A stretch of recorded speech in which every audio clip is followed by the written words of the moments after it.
Eleemosynary. E-L-E-E-M-O-S-Y-N-A-R-Y.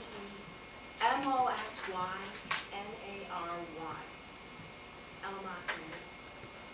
It's my favorite word. Not just because I won with it either. It's always been my favorite word. Eleemosynary, of or pertaining to alms, charitable. It's from the Latin, of course, but it's our word now. We're responsible for it.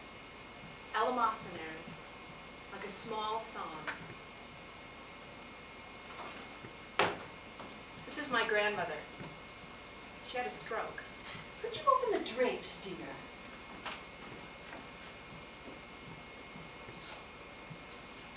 She can't really talk. I can hear her, though. At least I think I can. Oh, that's nice. That's warm. She's 75 years old. I know she doesn't look it. That's not how I see her. I feel 50 today. I know. My grandmother believed she could fly, using only a pair of homemade wings and the proper classical training. In 1958, she made a 10-minute movie, fully professional, of herself and her daughter, my mother, trying it out. Hello, I am Dorothea Westbrook. Today I'm going to prove that man, or in this case, woman, can fly without the aid of any motor of any kind, using only the simple pair of wings you see my daughter, Artemis, wearing here. We have an excellent day for the attempt. A bright golden sky, a brisk wind, and temperatures in the high 40s. We will try 2 experiments today. First, the very steep hill, and second, the wooden tower. Sometimes I think all my troubles began in 1958. I wish I could be flying myself, but arthritis has made that impossible. Is the camera going? Splendid. Artie, Mom, remember all I've taught you.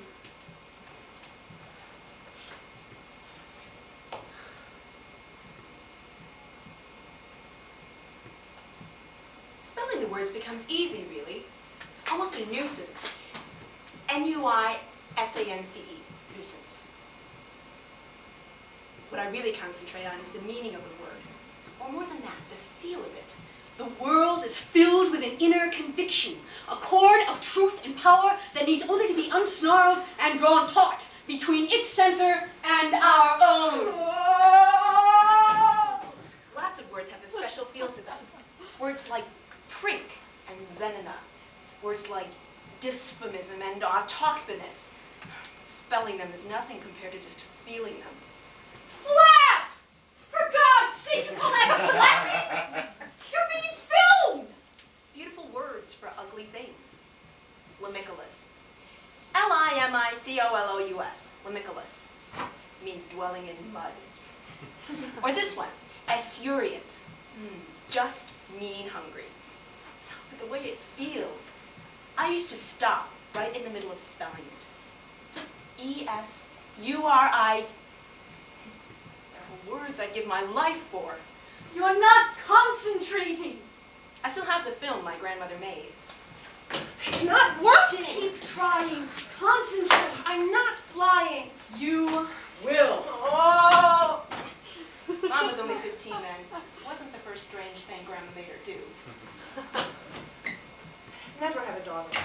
Never have a child, for that matter, but never have a daughter. She won't like you. Flapping. My mom's a very intense person. I think it was her upbringing. Artie, remember, inner conviction. How are you coming on N-O and P? Is this a good time to call you? Fine. Mom, we don't have to do this if you don't want. Grandma can always help. No. I I've got the time, honest. I've got my dictionary right here. Okay. Good. Periptery. We could just talk if you'd rather. Come on. Periptery. Region of air surrounding a moving body. Periptery. P-E-R-I-P-T-E-R-Y. Periptery. Good. Nyctotropic. What? Nyctotropic. That's a word. Well, of course it's a word. I see it in my work all the time. What's it mean? Tending to assume at nightfall positions unlike those during the day. Like the leaves of certain plants. Oh. Well, that's a scientific word. They don't ask those much. Well, they don't. Oh, I'm sorry. But I'll do it anyway. Can you? Do you know it? I can guess. Nyctotropic. N-Y-C-T-I-T-R-O-P-I-C. Nyctotropic.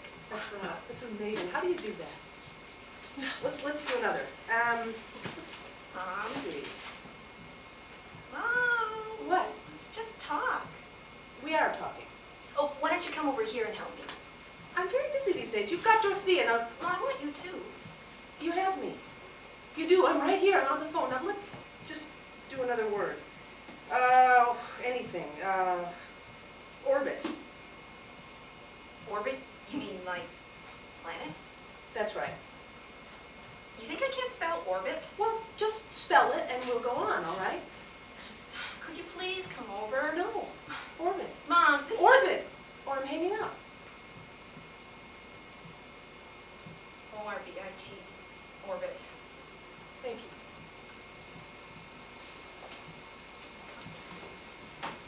There's something about the Westbrook women. We have this expectation about ourselves to be extraordinary.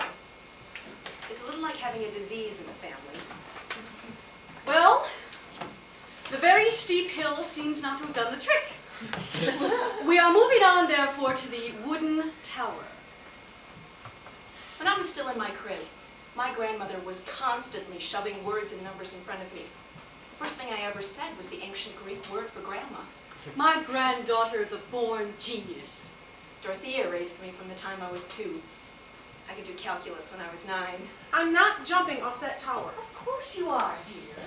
You said this would be safe. It is safe. Look at the tower's base. We've piled up dry leaves. Dry leaves. My grandmother There will made be me... a slight delay. My grandmother made me love words. My mom helped too. A little. Are you my daughter or not?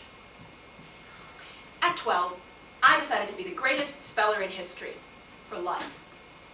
I didn't realize only kids had spelling bees. I thought there was an adult division.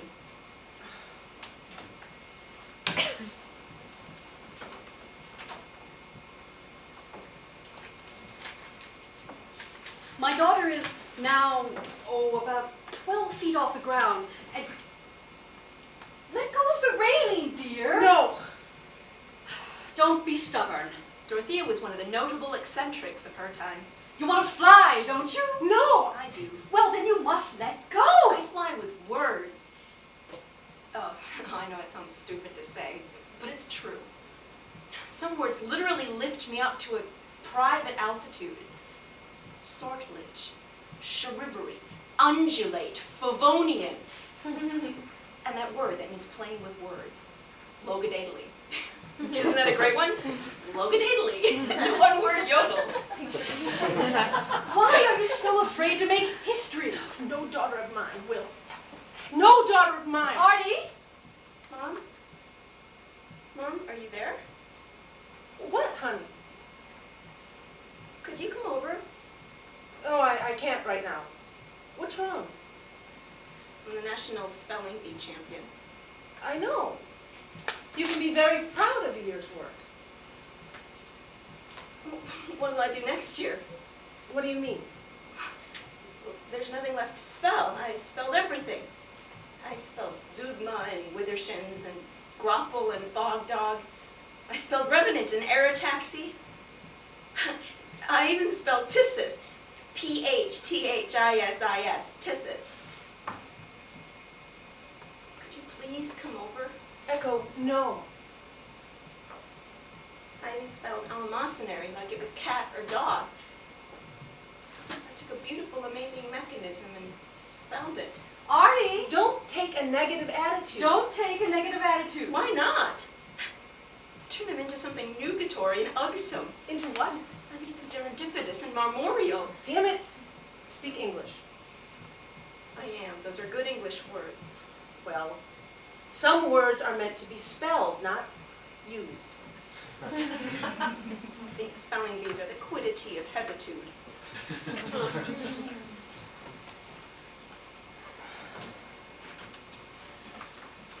Well,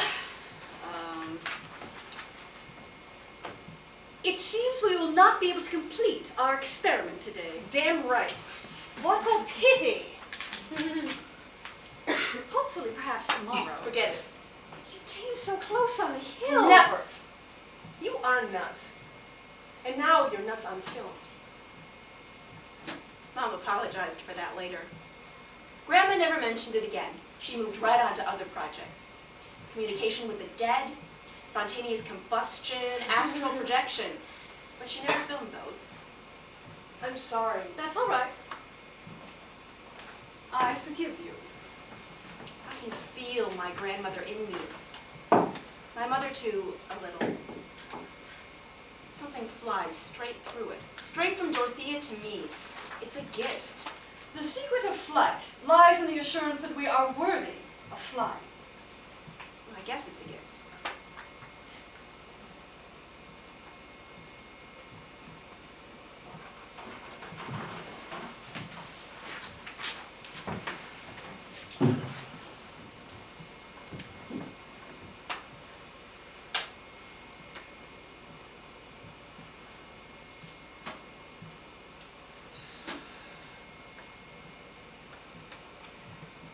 You don't have to smoke, but it makes you more forceful.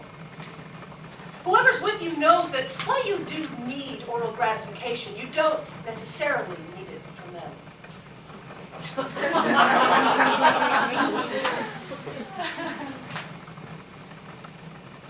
I have trouble touching my daughter. I have trouble touching most people, but I don't worry about that. It's my daughter that worries me. Are we all waked up? Are we little miss? Yes, we're all waked up, and we're 3 months old, and we're ready to go to school. Dorothea could touch her all day long. Do we like school? Do we? Yes, we do. Yes. Listen, Artie, how much she likes the thought of school. She's laughing. She's laughing because you're tickling her. Well, I'm sure that's part of it. Echo, Echo, look. That's A. Can you say A? All right. What about this one? B. B. Can you say that? Mom, she's 3 months old. She can't talk yet. How do you know? Well, it's physiologically impossible. That's just the truth of the body, not the truth of the spirit. Echo, Echo, how about this one? C. Her name's not Echo. Of course it is. I named her. I named her. I named her months ago. I named her Barbara. Well, that was before I got here. Echo, Echo. Look, do you want to try these? Look. This is Alpha. Can you say Alpha? All right, we'll try another one. Echo, Echo. Beta. Can you say... Those baby alphabets she's playing with are the same ones she had over my crib. Pink for Latin, blue for Greek. Echo. Lambda. Can you say that? Think of a little lamb. Mom, she can't talk. You were needlessly cross this morning. Why don't you go out and take a good long walk? That's what I do when I'm feeling unconsciously aggressive. Go on. Maybe you'll meet somebody important or famous. I always do. Who do you meet that's famous? Last week, I met President James Monroe. Oh, you did? Yes. It was really rather fortunate, too. I've been wanting to ask President Monroe about the era of good feelings. That's what they called his presidency, you know. The era of good feelings. It was from 1817 to 1825. And I pictured it as one of the happiest times. The era of good feelings.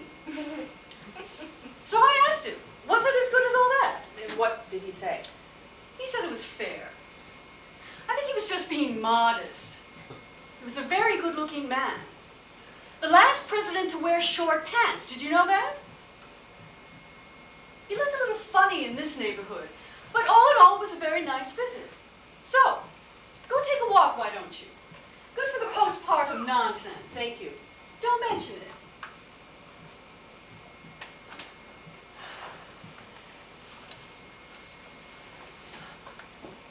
I have trouble with my memory. It can't forget anything. My social security number, poems I learned 20 years ago, the list of ingredients on Raisin Bran, what I weighed when I was 12, what my mother said about what I weighed. Every word I've ever read, everything I've seen or heard or was a part of, it's all up here. Total recall. There are people who'd be grateful for it, I suppose, but to me it's like I'm some sort of memorial. With all the names of the dead etched in, no way to erase. I try not to read much anymore. I don't want to make the memorial any bigger. My daughter, Echo, sometimes thinks I'm against education. I'm not against education. I'm just against remembering what you learn. Cathexis. C-A-T-H-E-X-I-S. Cathexis. Cathexis. Plein air. P-L-E-I-N-A-I-R. Plein air. Plein air. Deodand. D-E-O-D-A-N-D. Deodand. Deodand. These aren't words. They're fragments. Greek, Latin, Old French, Old German. They're parts of something we used to speak. They're sediment. They're Detritus. D-E-T-R-I-T-U-S. Detritus. Echo, I have to hang up now. Can we do a few more? I have to hang up. Are you all right? I'm fine. Really? Really. Bye. Goodbye.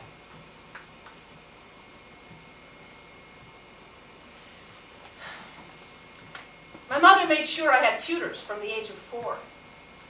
I remembered every word they ever said, of course, which excited them tremendously. Meanwhile, my father worried that too much learning might hurt my hopes for marriage, but Dorothea told him a smart girl can hide what she knows, so there's still a chance for happiness. Well, that's true in a way. I'm telling this.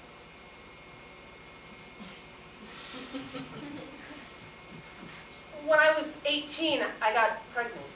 It was an accident. Mother,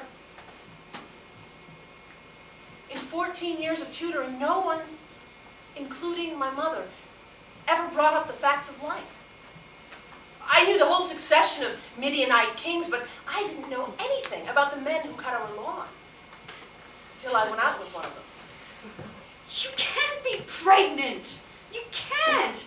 You're 18. Mother, I am. You're about to go to college. Well, I can't help that. Of course you can. Your college career. What college career? I'm going to be a mother. No. No, you're not. You don't have to be. Of course I have to be. No. No, you don't. Think about it. What? You mean put it up for adoption? No. That would mean your father finding out. If he knew about this, he'd have you married in 5 minutes. And no college either. You have to do something else. What? That's illegal. In this state. No. But if you go, I Artie, won't do that. why not? It's a life. It's that life or yours. How can you say that? Think about it. If you have a child now, all of our plans, all of your potential, do you see? You'll spend the next 20 years of your life just trying to catch up with yourself. You won't be you anymore. You'll just be something a child needs. What's wrong with that? You could be more, something else. I don't want to be anything more. You already are. We can't help what God made us. If you hadn't been born the way you are, I could have waggled letters over your crib forever and nothing would have come of it. If you have a baby now, your father will think, fine, she's just a woman, like I said all along. I'll find her a husband. And he will too. And we won't be able to stop him. Honey, when a soldier in battle kills someone else, we say that's all right. It's his life or someone else's. That's the choice, no matter how regrettable. Well, you have a choice too, between living your life or someone else's.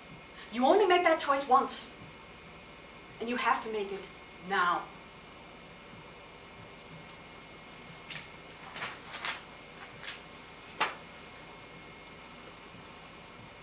I waited.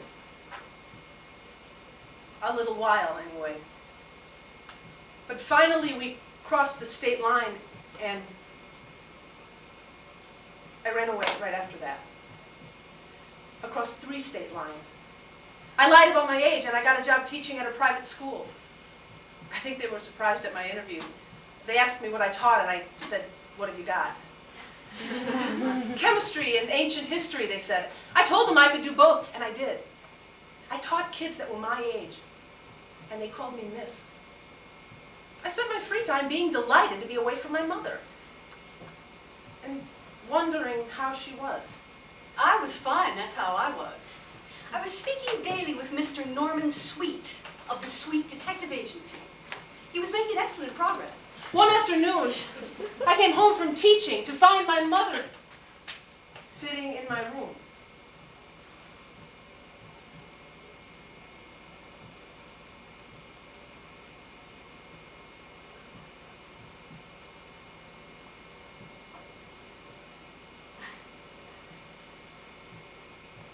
It's small, isn't it? No, it's large. I like the view. You can see a steel plant. It's nice out the other window. Where would you like to eat this afternoon? Where do you normally eat? Remember those meals we used to have back home? Now Those are over with. We already ate those meals. Oh, guess what I've been working on lately? I just started it. Go on, guess. Mom! A way to see through the earth. You can, you know. Has to do with the mind-bending light. There's nothing the mind can't bend. What's it like to teach here? Challenging? It's a nice school. Well, minnow is a nice fish. You don't have to like it, okay? I don't care if you like it. It doesn't matter whether I like it or not. You're coming home.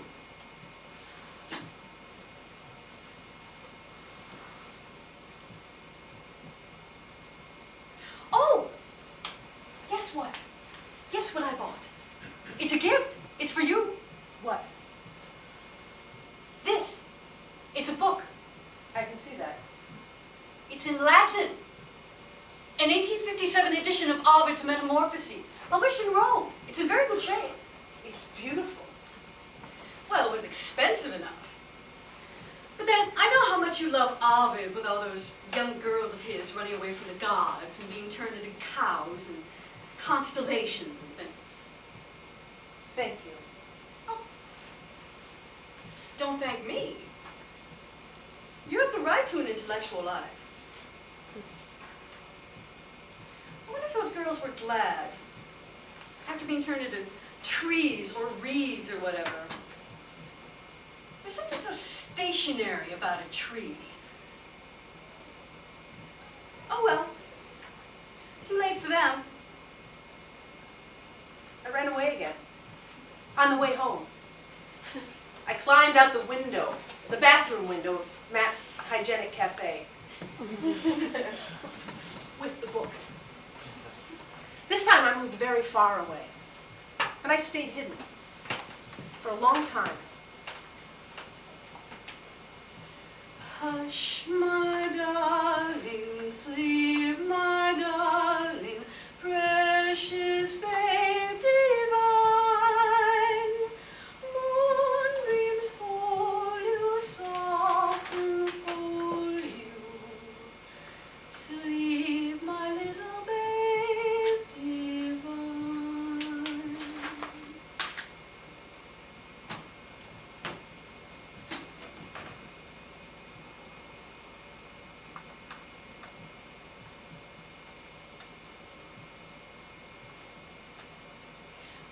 wonder about me. I realize that. They don't say anything, of course, because of the money. My husband was very comfortable. He owned most of the estate by the time he died. He always treated me civilly. He didn't quite know what to make of me, except a wife. Not long after Artie ran away the second time, he died. Cerebral hemorrhage, very sudden. I was told he didn't feel it much. I know I didn't. That always bothered me, not feeling anything at the death of my husband. But then I asked a few of my women's friends whose husbands had also died, and they said the same thing. So, I decided that it was common enough, and I shouldn't worry. Euphrasie. E-U-P-H-R-A-S-Y. Euphrasie. A plant, also known as eyebright. Bijouterie. B-I-J-O-U-T-E-R-I-E. Bijouterie. A jewel collection. Words are my collection. They're like jewels no one takes out of the case. Rataplan. Rataplan. R-A-T-A-P-L-A-N. Rataplan. The sound or beating of a drum. Dorothea loved helping me with words. You spell them wonderfully. I've lived with my grandmother almost all my life. She raised me. Life is a swift ascent, followed by an endless, dreamy, downward nutation. That means a nodding off. One only hopes that one has risen high enough so that the sights on the way down will be worth the looking.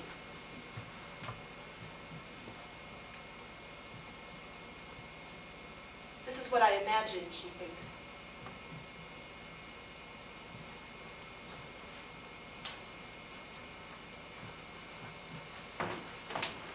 I've learned how to talk to stones! You have, haven't you?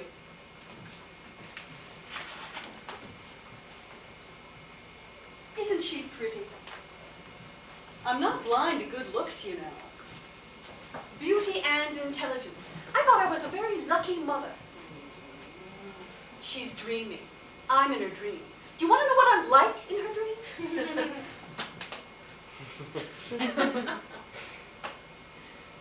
She can't help it.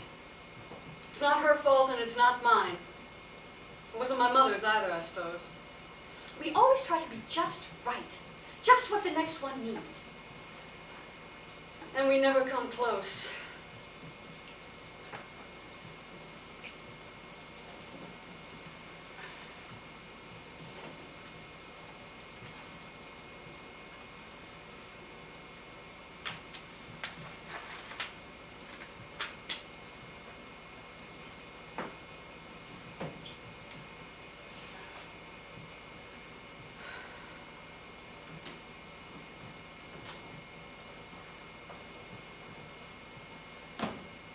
I was an only child. After me, my mother couldn't have any more. As for my father, well, the only sentence of genuine interest he ever uttered about me was, "Is it a boy?" I became my mother's daughter by default. It gave me such a feeling of worthlessness. It was like an asthma of the soul. I could never take a deep breath of who I really was. For years, I had the same dream. Mother didn't know what to say. Father only glowered. I dreamed my mother had found out where I moved. Girls really weren't worth much then. I'd find her in my room like the first time. Mother told me not to think about it. I dreamed she burned my books. That somehow there was a little self-contained fire. But thinking was the only thing I felt confident doing. She burned the pillows and the chairs, just tossed them in. I read every book I could find. The curtains, my papers, my clothes. I read for escape. Stop throwing things, stop it, they're mine. I couldn't help myself. In those days a girl did, I felt guilty. And then she asked me to get in. The fire. But it was impossible. I couldn't help myself. I felt like an addict. No, get out of my room, get out! And then she Can you imagine? disappeared. Can you imagine? Feeling guilty for learning? And the room would be like it was before, and I'd be alone again. Only I'd be awake.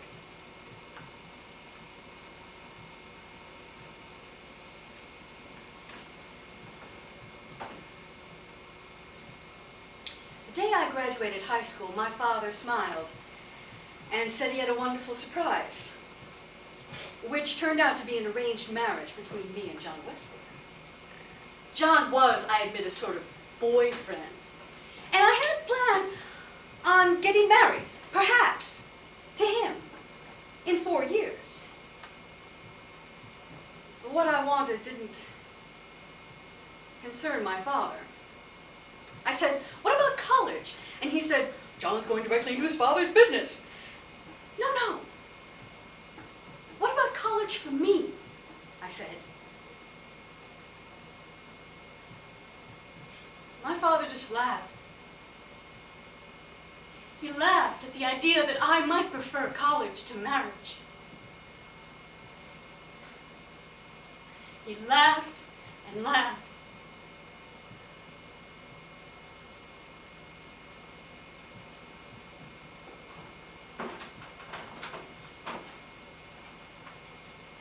I think you can get stuck on pleasure, don't you? I mean, you can get so involved in something you like that you don't move on to the next thing. Something you might like even more. My father, and John too, made vague promises that I could go to college sometime if only I get married now. On June 2nd, I graduated high school. 3 weeks later, I was married. 2 weeks later, I was pregnant. John and I had 3 boys and a baby girl. I liked the girl. For example, I love my grandmother. But since her stroke, After our 3rd son was born, I asked John if I could go to college. He said no. I reminded him of his vague promises. He said, "That's what vague promises are for." now there's only Mom. And face to face with Mom, it's harder. And then I met a very strange person. So I talked to Dorothea, even though she can't hear me. A very strange person indeed.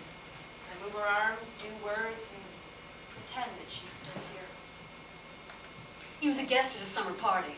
This was in the 40s. Normally our guests were financial types, but he was the friend of a friend, and he was a spiritualist. I'd always thought such people were weird, funereal sorts, but he was the happiest man I ever met. He talked to me for a long time about his investigations into the supernatural. He didn't make these eccentric journeys for any dark, compelling reasons. No, he simply enjoyed the possibility of an entirely different world within our reach. I asked if that didn't seem like escapism. He said he couldn't think of a better world to escape from. "Look around you," he said. "Don't you just itch to escape?" But what would my husband think, I wondered. And this man, as though he'd been reading my thoughts, said, "The best thing about it is, no one holds an eccentric responsible." And suddenly, a great breath of happiness went down into my lungs. Eccentricity, I thought. What a relief. From that day on, I never felt the need to listen to a thing my husband said. Or anyone else. My mother chose to be an eccentric. Like choosing to be a Lutheran, she said. Eccentricity solved so many problems. I could stay a wife and mother and still converse with the souls of animals. My grandmother's girlhood diary is amazing. She knew everything, and she loved so many people. When she married, it stopped, like she died or something. Eccentricity became my life. It was my life. I thank God for it. For all the good and the harm that it has caused.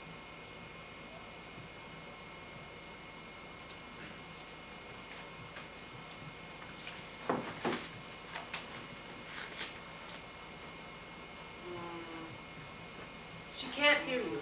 Maybe she can. I don't think so. She talks sometimes. She does not. Kind of talking. She grunts. Like an animal. I don't know why you keep coming here. She's my grandmother. Does she remember you? She doesn't remember me. So then whose grandmother is she, I ask myself? Whose mother is she? If you can't remember who you're related to, then She's yours and she's mine, so just stop talking. if there was a God, he'd kill us outright. There is, so just shut up. You didn't have to come here. I wanted to see what you two did together. You just sit. I open the drapes, I close the drapes. The nurses will hear you. The nurses hear me all the time. Do you yell a lot in here? I used to. I tend to quiet down in this place after a while. It's a very good hospital. They do a better job than we could. Why do you keep coming here? To see my mother.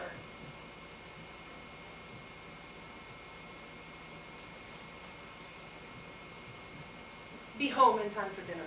I will.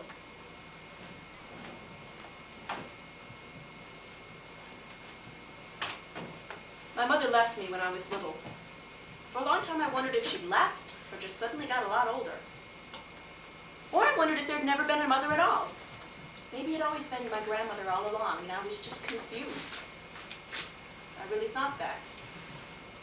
I used to ask Dorothea where my mother was and she'd always say, she just stepped out.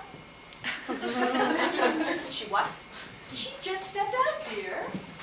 Well, when's she going to step back in? Grandma? Grandma! Later, when I was old enough, Dorothea told me that Mom had gone into research, whatever that is. Research is a place where you can study for the rest of your life. Once, Mom called on the phone. Hello? Oh, hello. Is Dorothea there? Who's this? Let me talk with your mother. No! Who called, dear? Nobody. I heard a phone ring. It was nobody. It was a dead person. A dead person. Nearly dead.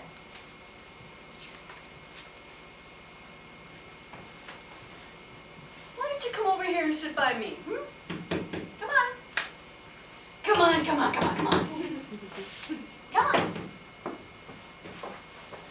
There. That's nice, isn't it? No. Oh, yes it is. Now, let me ask you a question. Do you know why I named you Echo? So kids would laugh at me. No. So you could give back to others what's lovely in them. So you could reflect what's beautiful in others. Then you should have named me Mirror. Not just living people from the past. People we only know by what they wrote or said. I want you to hear what other people have to say, to sort out what's helpful and forgiving, and return it to them. Do you understand? No. We're all always talking, all the time, saying our thoughts, writing them down, sending them out like messages in a bottle. And we're never sure which messages have been heard and which haven't. If you could reassure some people, Like my mother? not only her, But mostly. me too, You. Why you? everyone, Why you? I love you. of course you do, but But what?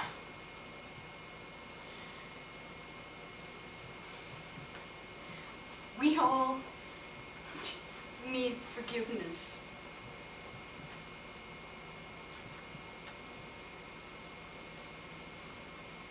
When I ran away the second time, I kept moving. I lived in 8 different cities. I used 4 different names. After about 3 years, I called. Mom, Yes, it's me. I know. I'm all right. Are you still looking for me? No. And I hung up. I moved again the next day, just in case. But I knew she was telling the truth. I finally went back to school on my own. I paid my own way selling suitcases, which I thought was very ironic. We had this one suitcase that I used to hit with a hammer just to show how rugged it was. I used to beat the crap out of that suitcase, but it never broke. The hammer broke. After a few more years, I called again. Mom, Yes, I'm still all right. that's nice, dear. I'm going to have a baby. Is this your way of telling me you're married? Yes. His name is Richard, and he is a professor of biochemistry. I'm assisting him. I should say you are. How long have you been married? A few months. I finished grad school, You did? Well, that's wonderful. What in? biochem. Oh, that's lovely. Will you do research then? Yes. Interesting research, I hope. Oh, yes, of course. When's the baby due? 6 months. I'll come and stay with you. Where are you living now? Oh, no, you don't have to do that. I want to. I know, but What state are you living in? Just I don't. Look, you're going to need your mother if you're going to have a baby. What state? California. Oh, out there, eh? Well, I'll have to make some arrangements, but... No, Mom, don't come.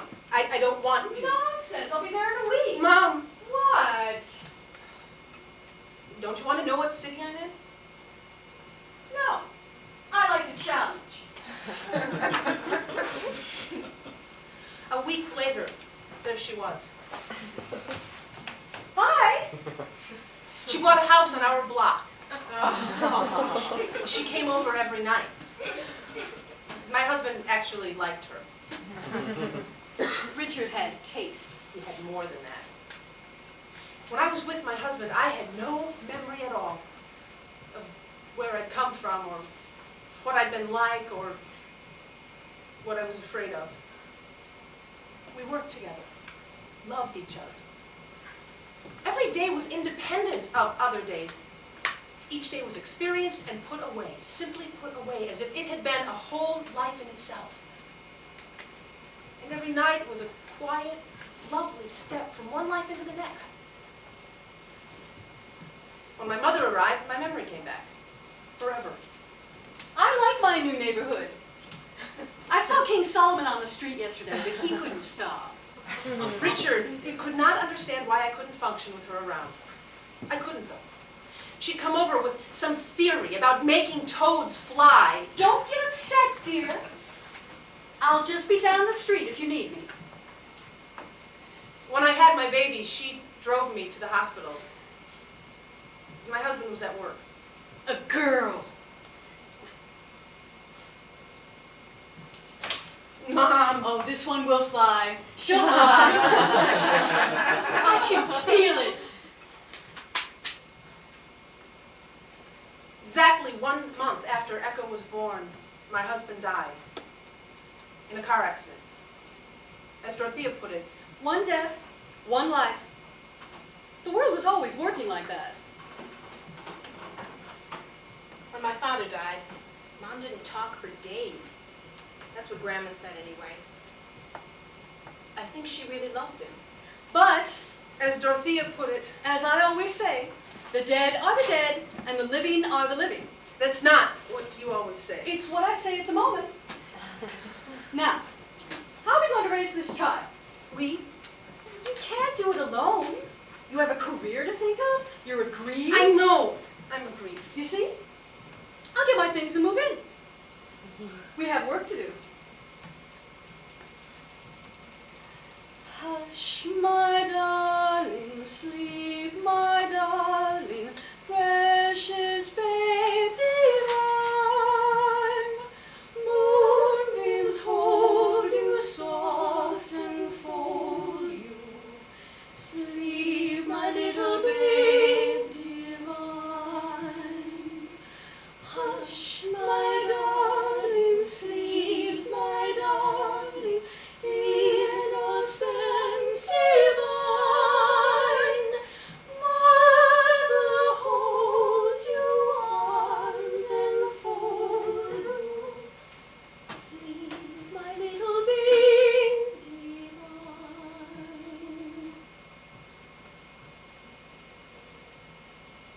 My grandmother always sang me lullabies. She sang them to my mother, too. I never heard my mother sing a word.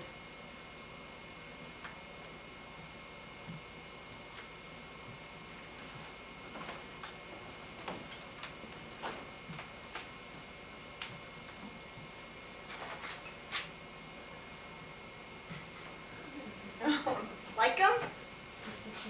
I do. Grandma never threw anything away. Even things she was sorry for. I wish they'd worked. I wish Artie'd flown. It's hard for Grandma, dedicating her life to theories that are difficult to prove. When I was a year old, we moved back east, back into Grandma's house. We didn't fly, we drove. All the way across the country. I don't really remember that. I do. I wanted Echo to see a few things. We made all sorts of educational stops. Secret Indian burial ground, convention of faith healers in Laramie, Wyoming, Edgar Casey's birthplace, Edgar Casey's grave, Edgar Casey's wife's grave, A voodoo cult in Louisiana. A landing strip for UFOs. And the home of a man who'd been to the moon and back. In 1956. Our trip across the country took 5 weeks. Echo saw things it took me years to see. Echo saw things that weren't there. It must have been a nice trip. When we got back to Grandma's house, they put me in Mom's old room, although I wasn't aware of that at the time. Isn't she bright? Called chewing on a wing bright. Oh, she already speaks Greek a little. She doesn't know what she's saying. Yes, she does. Other people don't. She does. Do you like your job these days? Sure. I know it's not research. It's only teaching, but you'll get back into research soon. At least the college is closed. That's the best thing about the East. There's always a college right down the street. I have a job offer. You do? In research? Yes. Echo. Stop chewing on those. Yes, I do. Where? Europe. Oh. For how long? No limit. Permanently? If I want. Isn't that good news?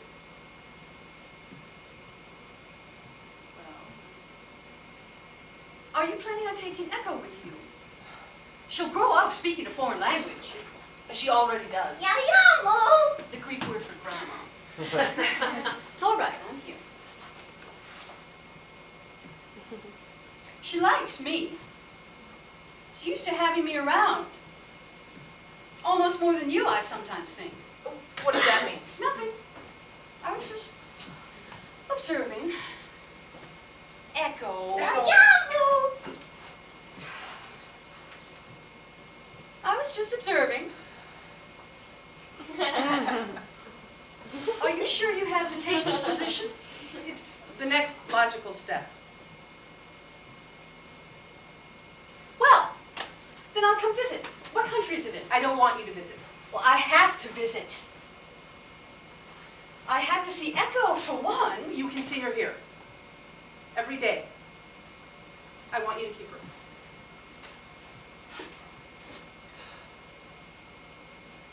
Keep her. For how long? For good. Echo.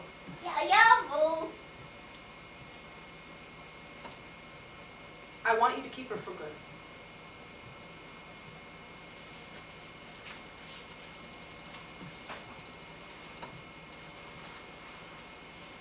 Dorothy and I never talked about Artie much. But sometimes she'd bring out the pictures, and then we'd have to. Echo, pictures. I found a whole new album in the attic. It's got your mother in it. Okay. Oh, here's a picture where Artie and I had those sessions with Mrs. LaRoe. Oh, here's a picture of Artie hypnotized. Oh, yes. We used to get hypnotized all the time. We even used to leave our bodies. At least I would. It would be fun to do that with you, but I promised your mother we wouldn't. Why not? Oh, here's one I like. It's Artie and I on a trip.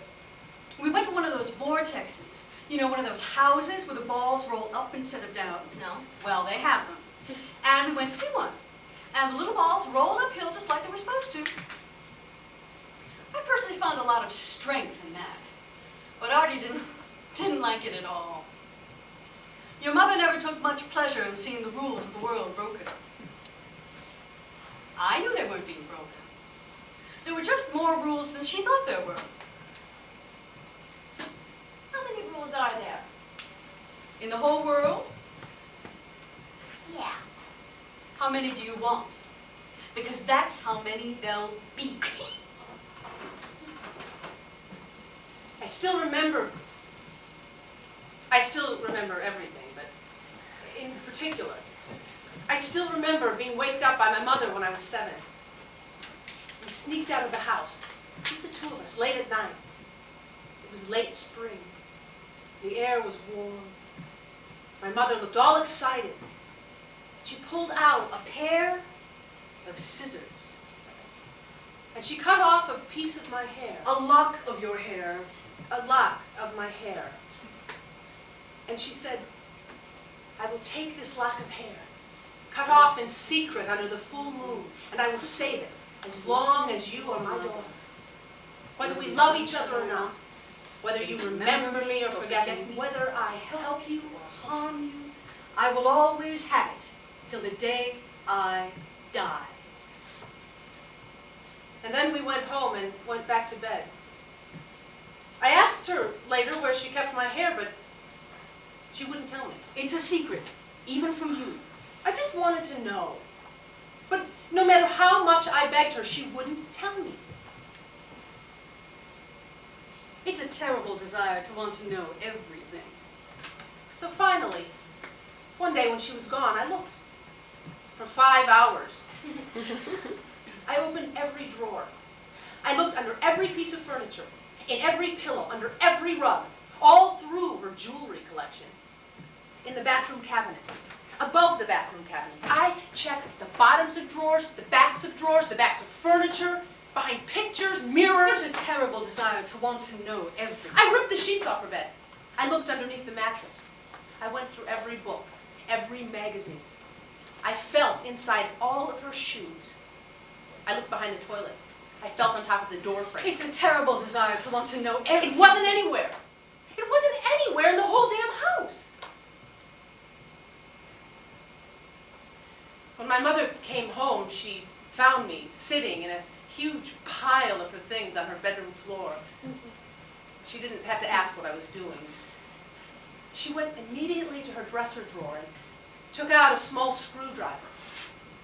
And she went to the light switch, unscrewed the plastic safety plate, and took out my lock of hair. And gave it to me. Here, She said, you may keep it yourself. I don't want it anymore. I was 7 years old. I called my mother up once from Europe when Echo was 7. I had some news. Really? What is it? I'm coming back. I have a job opportunity in the States, close to you. How close? 50 miles. Oh, that is close. Are you going to take it? Yes. When? Soon? Well, you're always welcome to visit. I won't come visit. Call then. You can call us anytime. All right. Do you want Echo back or anything like that?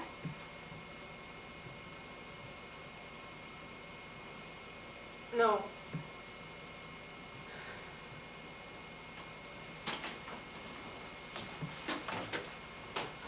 My new job was a good one. It had a direct link up with clinical research. We saved lives. When I got settled in, I started to call my mother and Echo now and then. I'd ask Echo about school. Probability theory is interesting. I'll be able to do more with it when I'm 9. And I'd ask Dorothea about her life. Last night, I was assumed bodily into heaven. Things went on this way for 6 years, actually. And in that whole time, I never saw Echo. Once you did. Well, once. By accident. I was at a book fair. I didn't go to buy books, really. I just went to hold them. I was running my hand over the spine of an 18th century early edition, wishing I could smell the book more than read it. When I saw her, she was a long way away, but I knew it was her. Dorothea had sent pictures, but pictures don't move. She was beautiful. Just then, she looked up and saw me. I immediately dropped the book and ran. I ran and ran all the way to my car. I don't even remember driving home.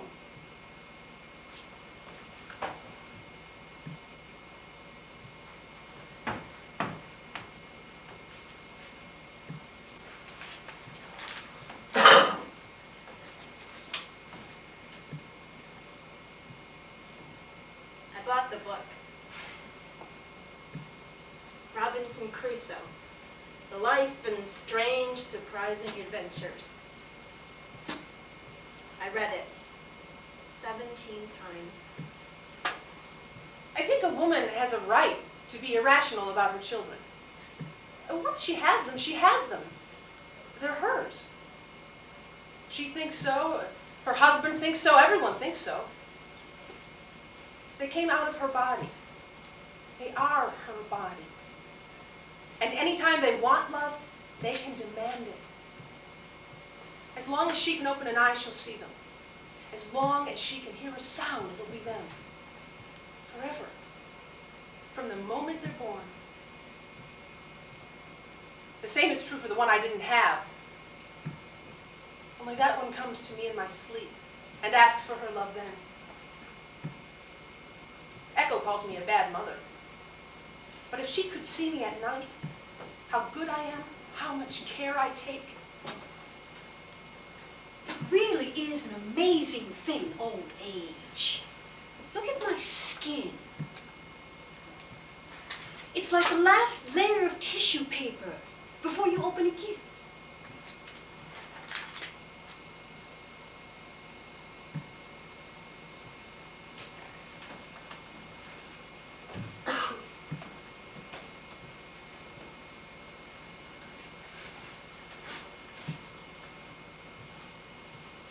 Not long after that, Mom suggested spelling bees. I think it was her way of apologizing for running away from me that time. It ended up being pretty important. She ended up calling a lot more. I'll find one. I'll find one. Metamorphosis. Oh, you know that one. Okay. Solipsis. You know that? Well, no, of course. Paronymus.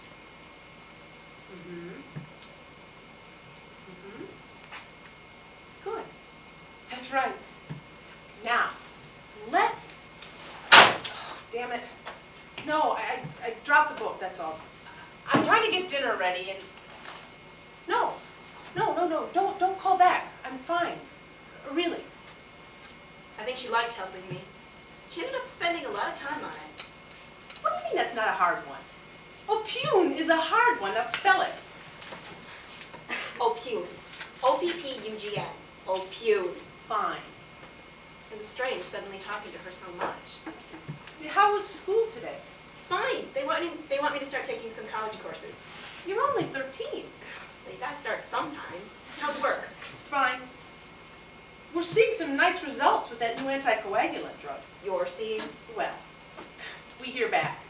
Oh, damn it. What? Drop the peas. I should call back. No, they're frozen. Stay on the line. Well, so what are you working on now? Oh, the potatoes. No, at work? Oh, something with a carrot extract. We're seeing some good results, actually. Do you want another word? Once, right in the middle of a conversation, I asked her why she left me. No warning, I just asked. All she could say was... Do you want another word? I decided I was going to get Mom to the National Spelling Bee Finals. She'd said about 1,000,000 times that she wasn't coming, but I didn't care. I knew I was going to be there because no one could beat me. And I knew Dorothea was coming. I wanted them both in the audience when I won it. I didn't care if they were on opposite sides of the room. I wanted them both to see that I was the very best in the whole country. That no matter what they've done, no matter how they've done it, they produced in the end someone that was completely all right. Someone with perspective. P-E-R-S-P-E-C-T-I-V-E. Perspective. Oh, I don't think I really can, honey. Why not? Well, things at the lab are... Screw the lab. Watch your language. Put little covers on your Petri dishes and come. No. I mean, I don't think I can. You don't want to. It's not that. Then what is it? Honey. Mom, if you're not there, if you don't come up and congratulate me after I win it, and say hello to Grandma, and kiss her, you can forget about ever calling me again. And I hung up. She came. They held it in a big room with lots of lights and cameras and reporters. Reporters from all over the nation, each one following a child from their own region. Lots of children, too, all of whom looked nervous. All except Echo. Echo looked wonderful. She had no trouble at all in the early going, spelling words that were, I take it, English. Oh, all the kids were good, but only Echo had no fear at all. I couldn't see my mother. I knew she was somewhere in the room, but... Glunch. G-L-U-N-C-H. Glunch. I knew I was right. Glunch is such an easy word, spelled like it sounds. But you always have that little moment of doubt that maybe you thought the right word, but you said that... What's he getting? What's his word? At last it came down to Echo and a little boy. Donzel? That's so easy. I know that. Donzel, a knighted gentleman. The boy looked very nervous. I should have had Donzel. Not fair. He guessed. He guessed, and he got it. That dumb shit. He didn't know it, and he guessed. I could kill him. Yes, ma'am. I'm ready. Palinode? Palinode. Great. I love that word. That's the easiest word there is. Oh, thank God. Thank God. I deserve it. I've had too many hard words, and he guessed on too many. Palinode, a poem in which a poet takes back something he said in another poem. Palinode. P-A-L-I-N-O-D-E. Palinode. This can't go on forever, buddy. I'm going to crack you like an egg. Echo was a little different from what I thought she'd be. I mean, she was terrific and everything, but she just seemed so desperate. She was frightening is what she was. More frightening than anyone I've ever seen. Oh, Hitler and Mussolini were worse, certainly. But from them you expected it. What's his word? What's his word? I bet I know his word. What is it? Oviviparousness? I know that. I know it. It's the quality of being oviviparous. Why'd he get it? I knew Artie may be in the audience. I wondered what she might think. Guessing. I know he's guessing. Dear God, please let me learn it. Please. I want 5 minutes. Just 5 minutes when all the lights are on me. And for 5 minutes, I'm the most famous child in America. And Mom and Dorothea see it. After that, you can wash me back into the ocean with everybody else. I don't care. I'll just be one of the rabble, hoi polloi, the clam jam free, the... What? Excuse me, could you repeat the word? Clam jam free? I don't believe it. She asked the exact word I was thinking of. Clam jam free. CLAMJMFRY. Clam jam free. I know everything in the world. I didn't know why Echo was behaving this way. So competitive. I mean, that's good to be, but not too much. Zanuel. Look at him. He's so proud he knew a word. Zanuel. Everybody knows that. I remember when Artie first suggested the spelling bee. I didn't like the idea. Why do that, I said. If you know a word, why hit someone over the head with a bat? I mean, is that what I raised her for?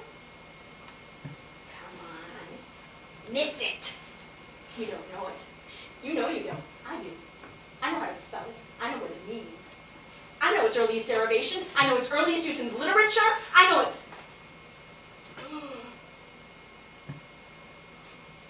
He missed it.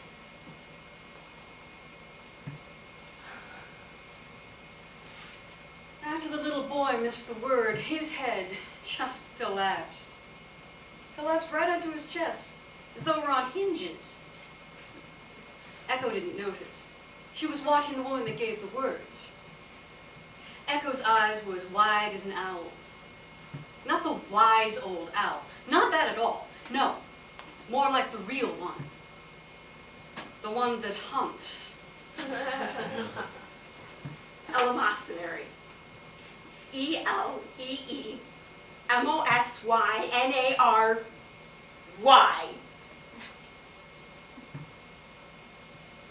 I could only watch the little boy. He just stood there. Cameras were going off. People were cheering and shaking Echo's hand. But the boy never moved.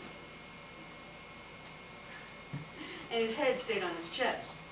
His neck, figuratively at least, was broken. I slowly made my way across the room.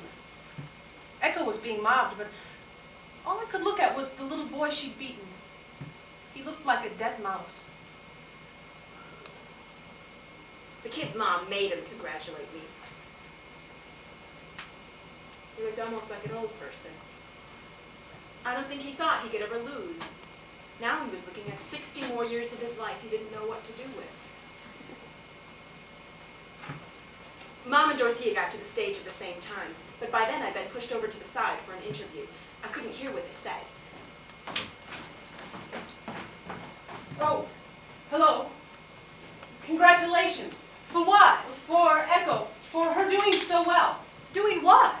Spelling. Oh, I see. Artie, I must tell you, I grew very tired of the spelling bee, so I turned it into a ballroom dance. A what? A ballroom dance. In my mind, I'm using telemutation. Right now, you're dancing with an admiral. Mother, After it all settles down, I'll change it all back again, and we'll go home. I have to do something. What? I have to kiss you. What? I have to kiss you so Echo can see. Hi, Echo. Hi! It'll look odd, two women kissing in a ballroom dance. Congratulations, honey. I'll call soon. Mom, wait! I'll call. Grandma, make her stay! Goodbye. Mom! Grandma! She left with the Admiral.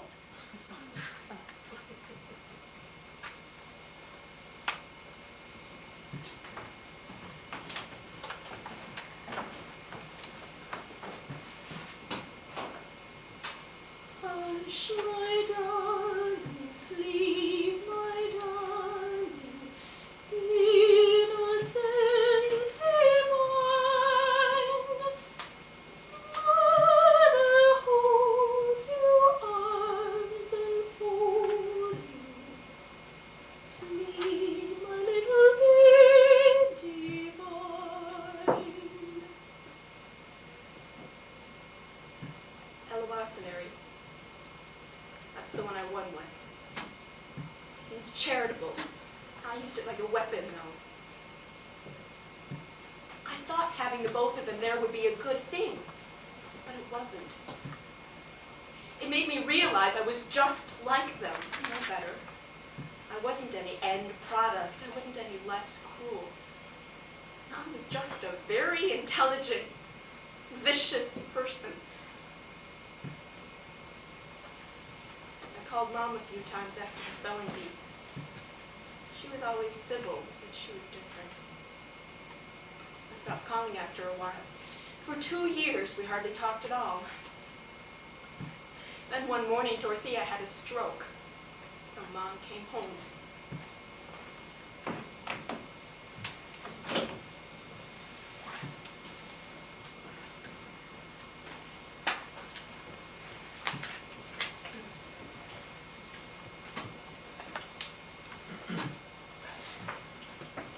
I don't have to take your room. It's your room. At least it used to be.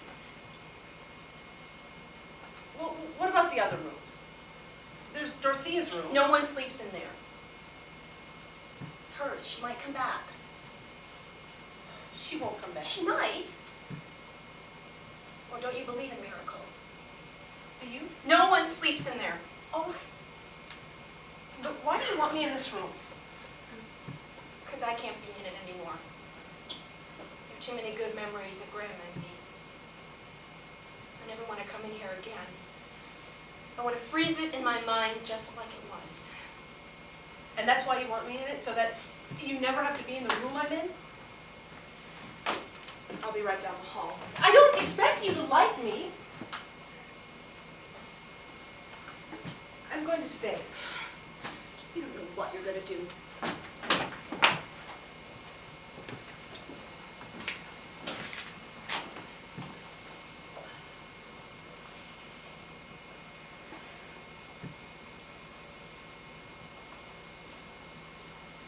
I exercised every day of my life, right up until the stroke. But that was all right. I'd already lived a good long while, and I was planning on doing a lot of research once I was dead. Life was interesting from what I could see of it. I once asked Artie what she thought life was. Do you know what she said? A long apology. Can you imagine? I said, no, Artie, not your life. Life in general. She hung up, of course. Poor Artie could never answer me back. Or anyone else, for that matter.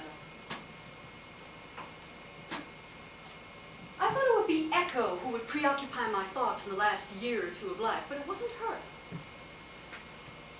It was Artie.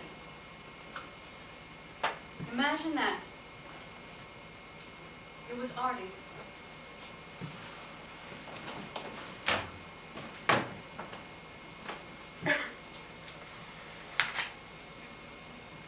We were both asleep in chairs when she died. The nurse came in and found us like that. Must have looked like mass suicide. She woke up Artie first and told her.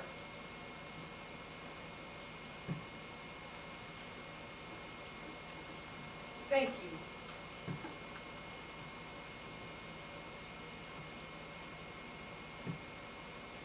Next day, Mom and I had our first real fight. It started over the wings. She wanted to burn them. I didn't think that was so unreasonable. I found out she'd been burning things all morning. Anything that was evidence of Dorothea's eccentricity, Like she'd been a witch or something. I'm not saying she was a witch. Then what are you saying? Will you please just give me the wings? I can't believe you burned all her things. You even burned her books. Well, for God's sakes, they were books on levitation. They were her! Well, they aren't anymore. I just didn't want her to be ridiculed, that's all. Her memory. People will become relatives for the funeral. We could just put all these things away. They're not going to be looking all through the house. Of course they will. It's her estate. They inherit things too. My brothers are all coming. When? Tomorrow, some of them. They're looking forward to seeing you. I don't even remember them. Well, they remember you. We could put Grandma's things in the garage. We could put them under something. Your Uncle Bill is coming. He's bringing his wife and his 2 children. What if we put Grandma's things in the garage? The girls are just a little older. What are we going to do with Grandma's things? I don't.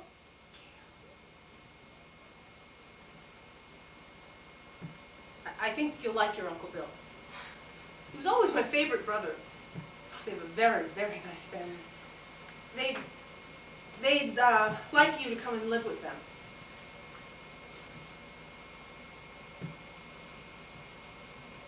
What? They said that they would be very pleased if you would come and live with them. Whose idea was that? But mine.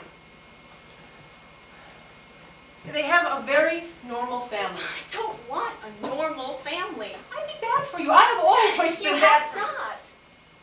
Just try it. Just for a while. No. You said you were staying. I was wrong. I thought I could, but I... What is wrong with me? Nothing. And why do you keep leaving me? Echo, why?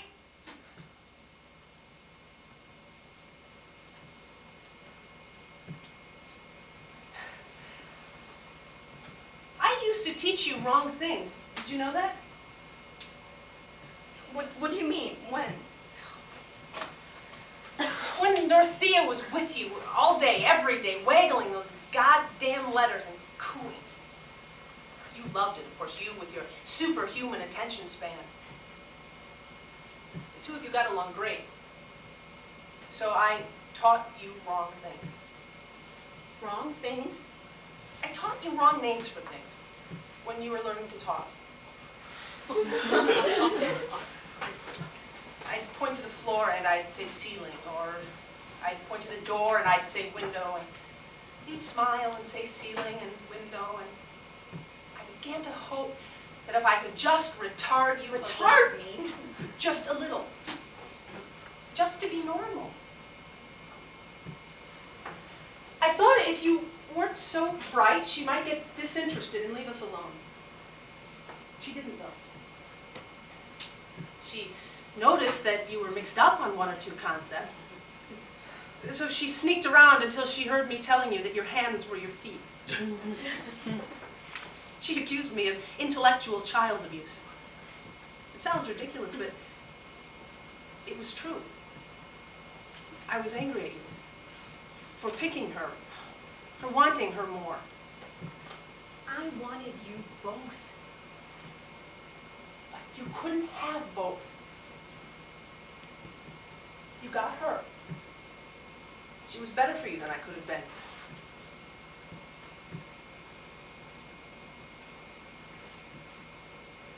Do you really believe that? Do you? Yes.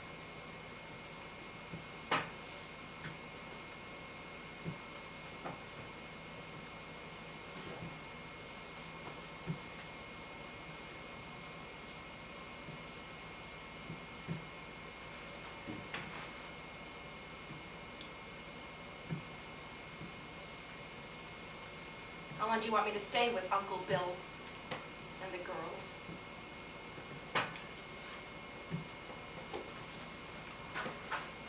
I'm taking the wings. I'm taking everything of Grandma's. I'm taking everything. All right. Did you love me when you left me with her? Go. Did you? Whether I loved you then or Did not. you love me? Do you? Yes. And no.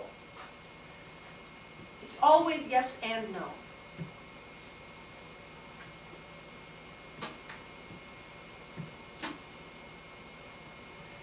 My cousins' names were Whitney and Beth. I sat between them in the car. car on the whole way home. It was obvious they'd been told to be nice to me. They asked about my clothes. They wanted to know where I got them. They said they loved them and wanted to know where I got them. I told them I didn't know. Then it was quiet for a while.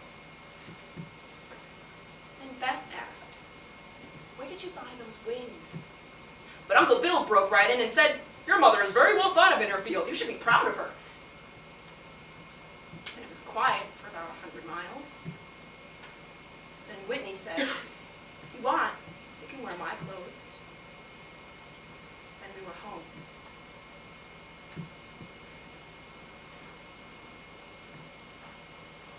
I moved out of my old room and into Dorothea's room.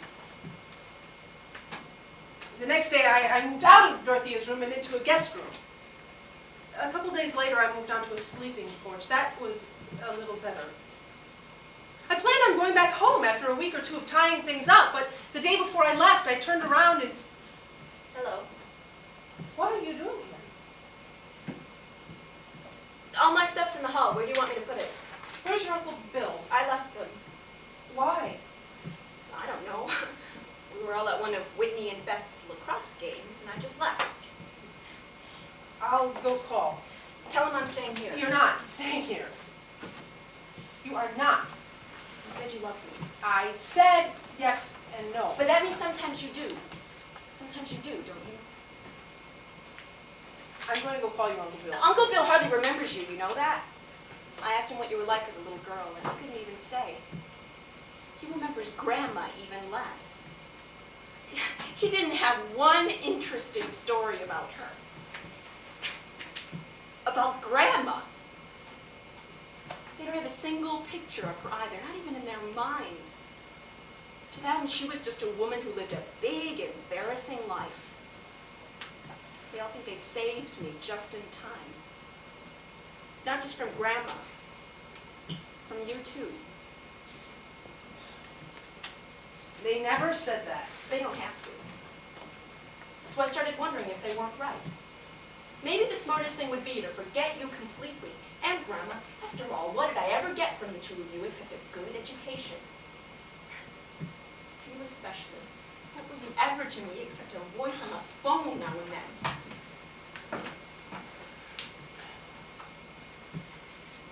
So I looked around the new room where I was staying, and it was real nice and blank. The way a thing is before you put any time into it. I thought, I could live a whole new life here. I could invent a whole new me. I could be Barbara if I wanted to. Not at home. I could fit in. Well, I don't mean I'd become like Whitney and Beth. I'm not that crazy. But I could become like Robinson Crusoe.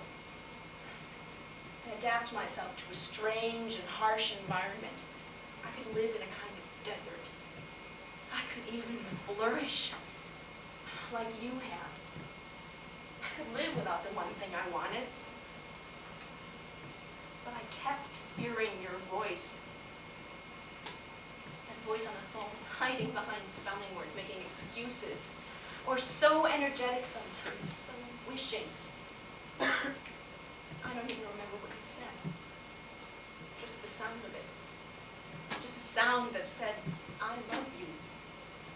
And I failed you. Oh, I hate that sound. I will never settle for it because no one failed me. No one ever failed me. Grandma, not you. I am a prize among women. I'm your daughter. That's what I choose to be.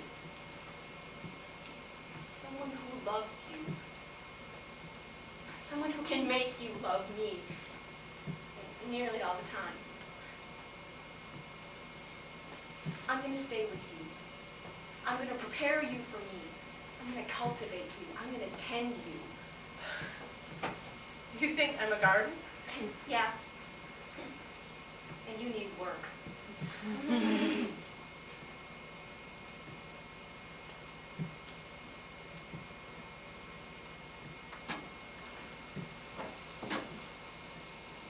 It's fascinating being dead.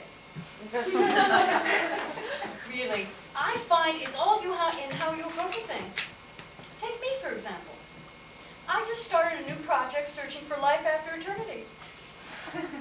So far, it's going very well.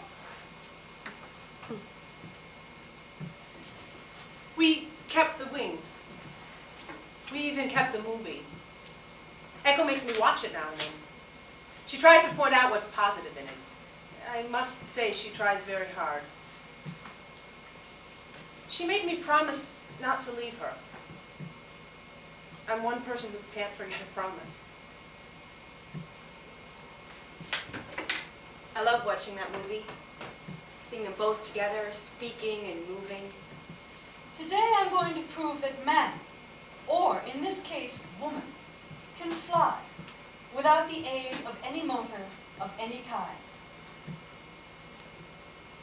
She was right, too. I almost had Mom believing it. You know what I sometimes think about the Westbrook women? That no matter what we've done, no matter how we've done it, we're all three of us in our own way completely Eleemosynary. Eleemosynary.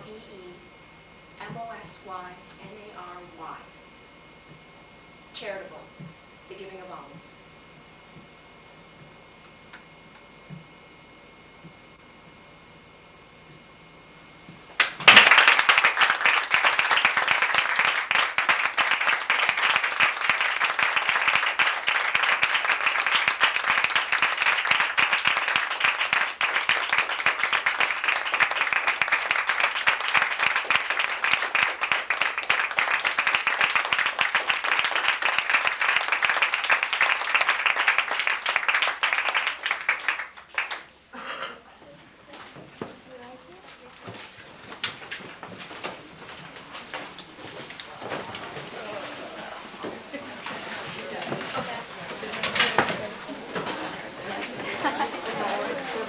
Yeah, that's exactly what I